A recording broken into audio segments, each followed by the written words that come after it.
Exit পোলে বিজেপির জয় জয়কার, মোক্ষম জবাব দিলেন প্রশান্ত কিশোর।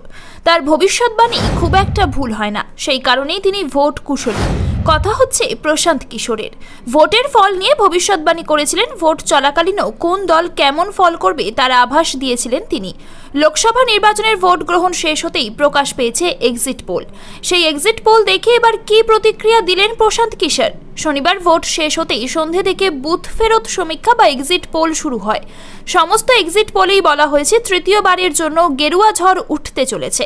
সরকারে ফের আসতে চলেছে বিজেপির নেতৃত্বাধীন এনডিএ। কিন্তু এই এক্সিট পোল দেখে খাপ্পা পিকে। এক্স হ্যান্ডেলে তিনি লিখলেন, সাধারণ মানুষ যেন ভুয়ো সাংবাদিক, গলা ফাটানো রাজনৈতিক নেতা ও স্বঘোষিত বিশেষজ্ঞদের কথা শুনতে নিজের সময় নষ্ট না করেন। প্রশান্ত কিশোর লিখেছেন, এরপরে যখন রাজনীতি ও নির্বাচন নিয়ে কথা হবে, দয়া করে এই সমস্ত ভুয়ো সাংবাদিক, গলা ফাটানো রাজনৈতিক নেতা এবং সোশ্যাল মিডিয়ার স্বঘোষিত বিশেষজ্ঞদের কথা শুনে সময় ব্যয় করবেন না। প্রসঙ্গত, সম্প্রতি একটি সাক্ষাৎকার দিতে গিয়ে এক সাংবাদিকের সঙ্গে বচসায় জড়িয়ে পড়েছিলেন ভোট কুশলী প্রশান্ত কিশোর। তার ভবিষ্যৎবাণী অক্ষরে অক্ষরে মেলে। এই দাবির প্রেক্ষিতেই সাংবাদিক পিকের 2022 সালের হিমাচল প্রদেশ ও তেলেঙ্গানা বিধানসভা নির্বাচন নিয়ে ভবিষ্যৎবাণীর প্রসঙ্গ টেনে আনেন। এতেই বেজায় চটে যান প্রশান্ত কিশোর।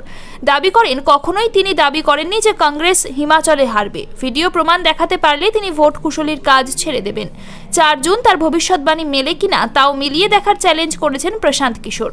লোকসভা নির্বাচনের ফলাফল নিয়ে প্রশান্ত কিশোর ভবিষ্যৎবাণী করেছেন যে বিজেপির নেতৃত্বে থাকা এনডিএ 400 পার করতে পারবে না, তবে তাদের ফলাফল তুলনামূলকভাবে ভালো হবে। পিকের দাবি, 2019-এর লোকসভা নির্বাচনের মতোই বিজেপি 300 আসনে বা তার সামান্য বেশি আসনে জয়লাভ করতে পারে।